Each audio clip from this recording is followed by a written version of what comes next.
Okay, so this is probably our most time-consuming and challenging section. So it's really important that you understand how to do this. We have talked about slope-intercept form. We have talked about how to find our slope and how to find our y-intercept and how to graph it. Now we have to be able to reverse things and take information that we have and create the equation.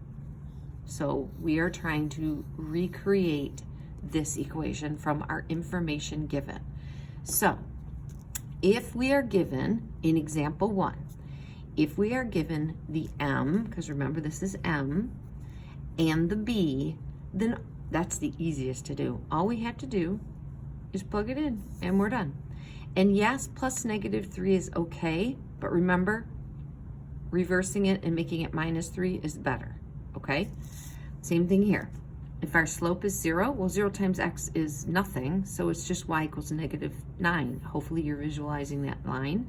If y equals -9, it's all the way down here as a horizontal line. If I'm given 2 points, this is where it's more challenging. Step 1, you have to find the m. So you're doing the change in y over the change in x. So you take those 2 points, remember what I said, stack them. Doesn't matter which way you stack them. Subtract the change in y over the change in x. You can do it like that right there. Make sure you change it.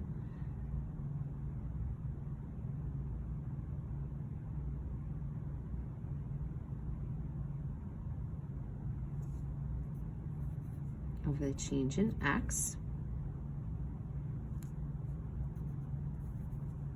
And then you simplify that to be 1/2, okay? And I want you to notice, see, they subtracted it differently. They decided to go bottom up, which was good because they got rid of their negatives right away. I went top down minus top down. Doesn't matter which way you do it. Once I have the m, because there's my m, I only have part of the equation. So I go on to step 2. Step 2 means I take the m and I substitute it, and then I use one of the other coordinates, either point, and I substitute it in for x and y. It doesn't matter which one you use. They're using the first one right here, and they're substituting in it. Remembering that this is x and this is y. That'll, you know, sometimes you'll make a mistake with that, so be careful. Y equals m x plus b. Now you solve. So you look at this and you go 1/2 of -4 is -2. They didn't show you that step. So then you would have 4 is equal to -2 plus b.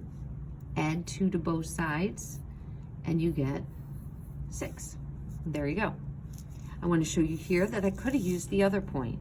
So I could have used 2, 7 and said y equals 1/2 times 2 plus b.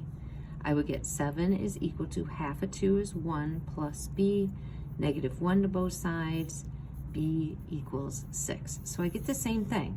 Once I have my m and my b, I have my equation. So pay attention to those steps right there.